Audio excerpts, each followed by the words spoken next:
नाज़रीन, सियासत और कानून के साथ मुईद पीरज़ादा और बाबर सत्तार आपकी खिदमत में हाजिर हैं।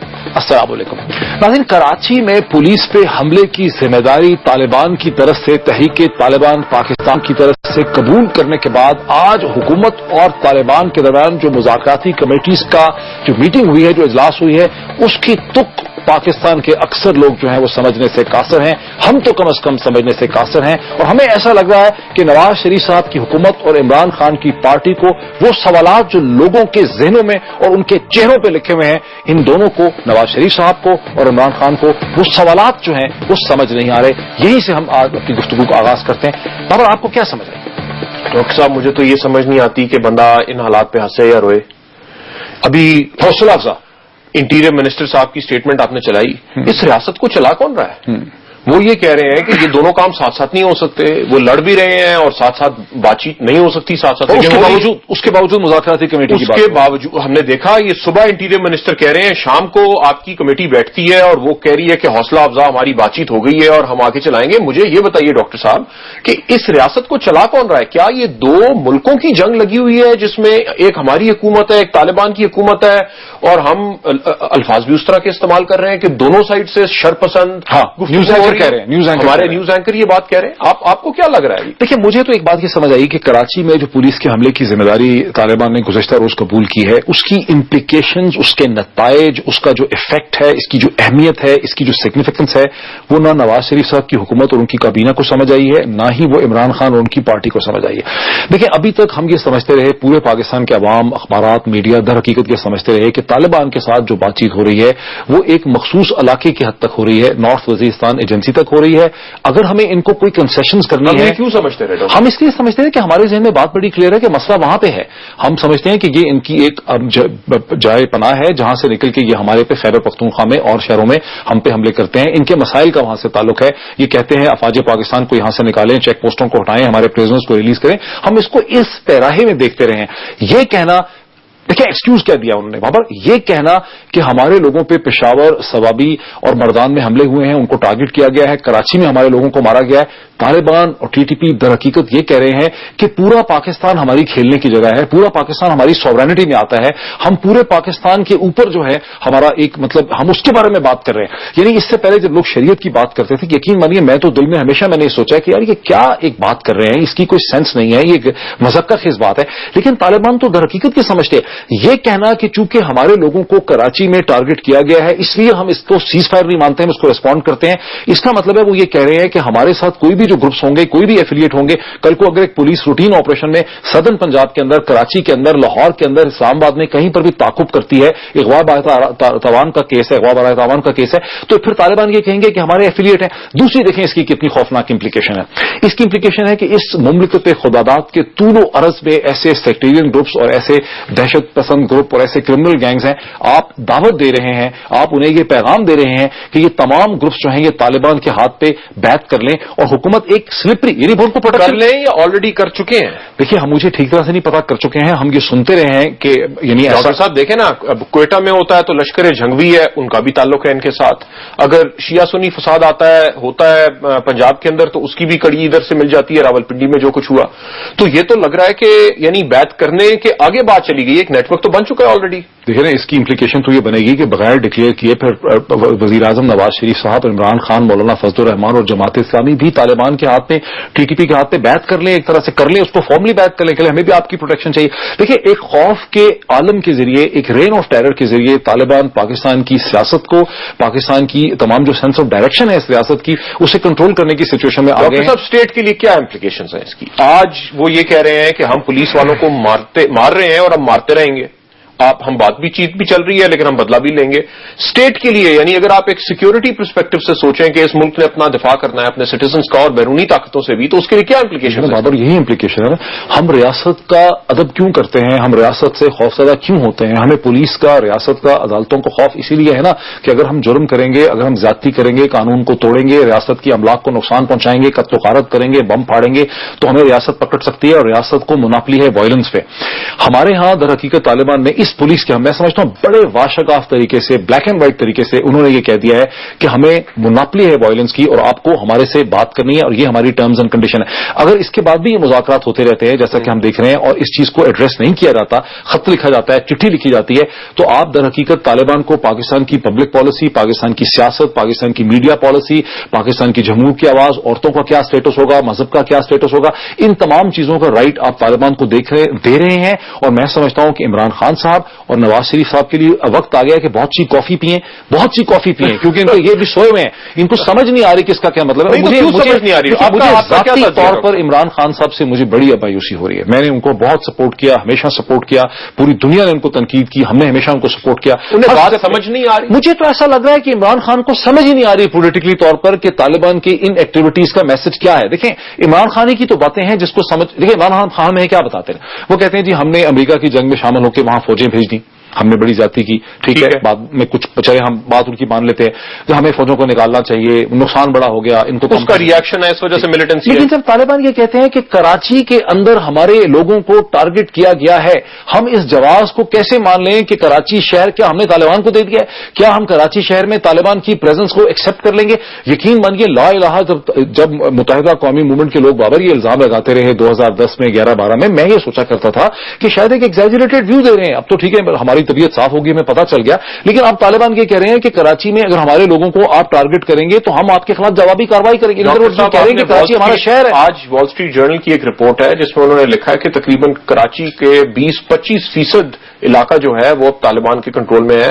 वहां पे उन्होंने अदालतें भी अपनी लगाई हुई हैं, उसके तहत वो फैसले करते हैं, वो लोगों से पैसा भी लेते हैं, जमा भी करते हैं और 20-25% कराची का वो कंट्रोल कर रहे हैं। तो आपको लगता है कि इस बात में भी कोई हकीकत है ना, को शेयर बन गए ना हुकूमत के। यही तो मैं कह रहा हूं कि कराची शहर में, तो फिर कल सदन पंजाब के बारे में भी यही कहा जा सकता है, फिर लाहौर के बारे में भी यही कहा जा सकता है। वो तो इस तरह से बिहेव कर रहे हैं, वो जो पैगाम दे रहे हैं उसका मतलब यह है कि वो अपने आप को इस मुमलिकत और इस रियासत का एक हिस्सादार अक्रॉस द बोर्ड, कराची से खैबर तक, सवात से सक्खर तक समझ रहे हैं। हम तो ये समझ रहे थे कि भाई एक लोकलाइज इशू है, हम तो समझ रहे थे लोकलाइज इशू है। नहीं डॉक्टर साहब, फिर मुझे समझाएं ना कि इमरान खान क्या वजह है कि उन्हें ये बात समझ, क्या वो खौफजदा हैं, उन्हें डर लगता है कि उनकी पार्टी को अटैक किया जाएगा, या उन्हें फिलोसॉफिकली ये बात नहीं समझ आती कि इनका मकसद क्या है? देखिए, जो खौफ का एलिमेंट है ये तो शायद बाद में खैबर पख्तूनख्वा में हुकूमत बनाने के बाद ये एक एलिमेंट भी ऐड हो गया होगा कि पीटीआई के ओहदेदारों को और वजीरों को टारगेट किया जा सकता है। ये हो सकता हो गया हो बाद में किसी हद तक, लेकिन कुछ फिलोसॉफिकल मसला उनका चला आ रहा है जिसके साथ बाकी सारी कौम ने भी हमदर्दी की। देखिए, हम सारे ही इस मुल्क में ये समझते थे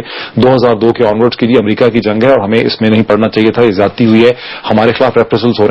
लेकिन अब ये मसला और ये मामला बढ़ते बढ़ते नाक तक आ गया है और इमरान खान अभी तक पुरानी बातें दोहरा रहे हैं। आप ये देखिए, इमरान खान तकरीबन हर रोज हर दूसरे दिन एक टेलीविजन का इंटरव्यू देते हैं, बड़ी अच्छी बात करते हैं, रीच आउट करते हैं, पहुंचते हैं, लेकिन वही बातें बाबर दोहराते हैं हर प्रोग्राम में, हर इंटरव्यू के अंदर, हर डिस्कशन में, हर प्रेस कॉन्फ्रेंस में वही बातें इमरान खान साहब दोहरा रहे हैं। और मैं समझता हूं इमरान खान साहब को अगर हमारा प्रोग्राम वो देख लें तो उनको अब बैठ के अपने 4-5-6 लोगों के साथ इस पे कॉपी पेन से लेकर गौर करना चाहिए कि सूरत हाल कहां तक चली गई है। इमरान खान एक स्टेक होल्डर हैं, वो उन्होंने 8 मिलियन वोट लिया है जिसमें से 79%, 80% वोट उन्होंने पंजाब में लिया है और जो खैबर पख्तूनख्वा में भी उन्होंने अपना 21% वोट लिया है वो भी इस चीज के लिए नहीं लिया है जो वो कह रहे हैं। तो उनको अपनी इस गलतफहमी से, अपने इस ख्वाब से बाहर निकलने की जरूरत है। डॉक्टर साहब, सिरल अलमीडा हमारा दोस्त है, उसने डॉन में एक आर्टिकल लिखा जिसका टाइटल ये था, the man who sold Pakistan, वो शख्स जिसने पाकिस्तान बेच दिया।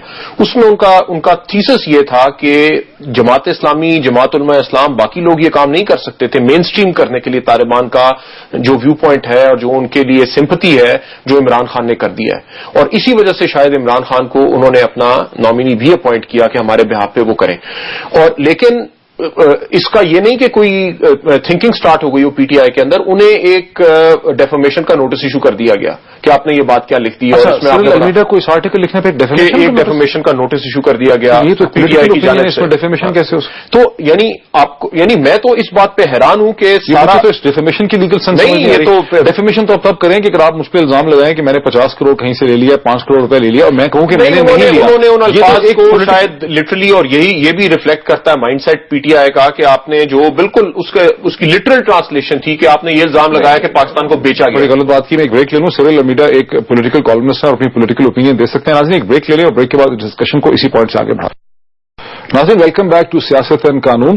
बाबर, वक्त में आप डिमांड्स का मुझे क्या कह रहे थे कि डिमांड्स जो ठीक नहीं थे? डॉक्टर साहब, मेरी तो आर्गुमेंट ये है कि ये टॉक्स किसी तरफ जा सकती ही नहीं है, जा सकती ही नहीं है। स्ट्रक्चर ही टॉक्स का इस तरह का नहीं है टॉक्स के। हाँ, क्योंकि जो अगर आप डिमांड्स को देखेंगे और इसके बाद हमारे ऊपर ये पर्चा हो जाएगा कि हमें भी डॉलर लगे हुए हैं, सो आप इस चीज के लिए तैयार रहें, क्योंकि इमरान खान साहब ने तो ये भी कहा ना, जो लोग स्टॉक्स को अपोज करते हैं वो सब डॉलर के पीछे लगे हुए हैं। अच्छा, तो देखिए क्या है, 3 बेसिक डिमांड है ना। एक डिमांड ये है कि आप फौजें विड्रॉ कर लें, ठीक है, 1,40,000 जो हमारे फौजी हैं इस वक्त फाटा के एरिया में, उसे आप विड्रॉ कर लें। दूसरी डिमांड ये है कि आप हमारे प्रिजनर्स को रिलीज करें, जो 4,000 से ज्यादा है, जो 4,000 से ज्यादा प्रिजनर्स हैं। उनमें से अब उनकी भी 2 कैटेगरीज हैं। एक वो हैं जो जिन्हें सजाएं हो चुकी हैं, सो अकील डॉक्टर उस्मान जो जीएचक्यू का मास्टरमाइंड था, उसके साथ और लोग जो है जिन्हें सजा हुई है। इनको कैसे छोड़ सकते हैं आप कानूनी तौर पे? देखिए ना, अब ये बड़ा प्रॉब्लम है इन दोनों डिमांड्स का। जिन्होंने कत्ल किए हैं, तीसरी डिमांड पुलिस वालों को मारा है, तीसरी डिमांड कॉम्पनसेशन है, उस पर भी बात कर लेंगे। देखिए डॉक्टर साहब, एक तो ये कि प्रिजनर्स को आप उस सूरत में छोड़ सकते हैं, 2 मुल्कों की आपस में जंग हो जाए। हमारे प्रिजनर्स रखे हुए थे ईस्ट पाकिस्तान की वॉर के बाद, 90,000 छोटे तो पाकिस्तान वापस आ गए ना। आप ऐसे प्रिजनर्स को छोड़े हैं जिन्होंने कत्ल किए हुए, एडमिशन किया। बलूचिस्तान की इंसर्जेंसी के बाद आम माफी दे दी थी, इस तरह की बात कर रहे हैं, कैसे थी? डॉक्टर साहब, अगर तो पॉलिटिकल चार्जेस हों फिर एक बात बनती है। यहां पे आज क्या हुआ, आज इन्होंने कहा कि हमने 13 पुलिस वाले मार दिए, आपने एडमिट कर लिया कि हमने मारे हैं। उसके बाद आप माफी नहीं मांगते, आप ये नहीं कहते कि हमने अब ये जिम्मेदारी किसकी बनेगी? शाहिदुल्लाह शाहिद साहब ने तो चले फोन किया ना, ये जिम्मेदारी किसकी बनेगी? मारने वाला तो सुसाइड। डॉक्टर साहब, मेरा देखिए प्रॉब्लम ये है ना कि आपने भी शुरू में कहा इतने ग्रुप्स हैं, अब आप क्या करेंगे? 46 ग्रुप्स का नाम आता था। अच्छा जी, उसमें से अगर 23 जो है वो अग्री करते हैं, 23 नहीं करते, 23 के साथ आपका मुआहदा भी हो जाता है, अगर बाकी 23 के साथ आप इन्फोर्स नहीं कर सकते फिर क्या करेंगे? किसके लोग छोड़ेंगे? इन 23 के छोड़ेंगे, बाकियों के नहीं छोड़ेंगे। डिटर्मिन कैसे करेंगे कि किसके लोग छोड़ेंगे? कम से कम ये बात समझा दें कि जब हुकूमत के प्रिजनर्स के रिलीज की बात लोग करते हैं तो उनके ज़हन में कानूनी मैकेनिज्म इसका है क्या? डॉक्टर साहब, 2 तरीके हैं। एक कॉन्स्टिट्यूशन में पार्डन कर सकता है प्रेसिडेंट, या अगर फौजी कानून के नीचे हुआ हो, किसी को सजा हुई हो तो आर्मी चीफ भी कर सकता है पार्डन। लेकिन अब आप सोचें, इन हालात में जीएचक्यू पे अटैक हुआ था, जो हाजिर नौकरी ब्रिगेडियर साहब थे उन्हें शहीद किया गया और लोगों को मारा गया, आप पार्डन करेंगे? कैसे पार्डन करेंगे? 4-5 हजार लोगों को आप कैसे पार्डन करेंगे? उन्हें जो कन्विक्ट हो चुके हैं, जो फिर अंडर ट्रायल हैं, उनका मतलब यह है कि उसके लिए आपको अदालत की परमिशन भी चाहिए। प्रोसिक्यूशन हुकूमत करती है, लेकिन विड्रॉ करने के लिए आपको इजाजत मांगनी पड़ेगी। आप क्या कहेंगे अदालत को? आप ये कहेंगे हमारा मुआहदा हो गया है, इस वजह से हमने इन लोगों को छोड़ दिया है, या आप कहेंगे हमारे पास एविडेंस नहीं है, आप झूठ बोलेंगे अदालतों के साथ? करेंगे कैसे आप ये चीज? ये करना अच्छा, अगर आप इन्हें छोड़ देते हैं तो बाकी कोई गाड़ी की चोरी में पकड़ा हुआ है, किसी ने कोई और चोरी की है, किसी ने और छोटे काम किए, इस मुल्क में अगर 40-50 हजार लोगों को मारा गया है, अगर उनके मारने वालों के ऊपर जो पर्चे हैं उन्हें आप खत्म कर देते हैं, तो बाकी छोटी मोटी चोरियों करने वालों का। इससे पहले कि आप कॉम्पनसेशन पर जाएं, मैं आपको बड़ी इंटरेस्टिंग बात बताऊं। एक खासे अवेयर शख्स से जो मामला को समझते हैं, उन्होंने मुझे कहा कि मोहित साहब, ये जो 4-5 हजार लोग जेल में, बाकी 2-2.5 हजार ही बाहर हैं, उनके लिए इन कैदियों को छुड़ाना इसलिए बहुत जरूरी है कि ये कैदी जो हैं ये उनकी बेसिकली मसल हैं, ये उनका फोर्स कॉन्स्टिट्यूट करते हैं, और ये कोई जाहिर है माफी मांग के तो नहीं निकलेंगे कि नहीं? डॉक्टर साहब देखें, बलोचिस्तान के अंदर जब प्रॉब्लम शिया सुन्नी वाली भी स्टार्ट हुई, 2 की लोग थे जो छुट गए बलोचिस्तान के अंदर, और ये शिया सुन्नी फसाद दोबारा से स्टार्ट हो गया। ये तो अब डॉक्यूमेंटेड बात है। आज भी न्यूयॉर्क टाइम्स, उन्हें किसने छोड़ा? एक रिपोर्ट थी, वो पेरोल के ऊपर कुछ लोग छुटे हैं। ये भी रिपोर्ट्स हैं जो अदालतों के ऊपर बहुत ज्यादा इल्जाम आता है कि जो लोग छुट जाते हैं, बेलों के ऊपर छुट जाते हैं, बाकी तरीकों से छुट जाते हैं, वो वापस जाके यही का देखिए ना, एक सवात में एक तरीका कोई गारंटी तो है नहीं कि जब आप इनको छोड़ेंगे तो ये उसके बाद एक पीसफुल सिटीजन। कोई गारंटी ये देखिए हो सकती है, कोई तो आप मैकेनिज्म लेके आएंगे ना। हाँ, इन्होंने सवात में फिर कैंप्स बनाए, उसमें उन्होंने कैटेगरीज बनाई कि ये वो लोग हैं जो थोड़े से इन्वॉल्व थे, ये ज्यादा इन्वॉल्व थे, इन्हें सजाएं होनी चाहिए, इन्हें हम छोड़ सकते हैं।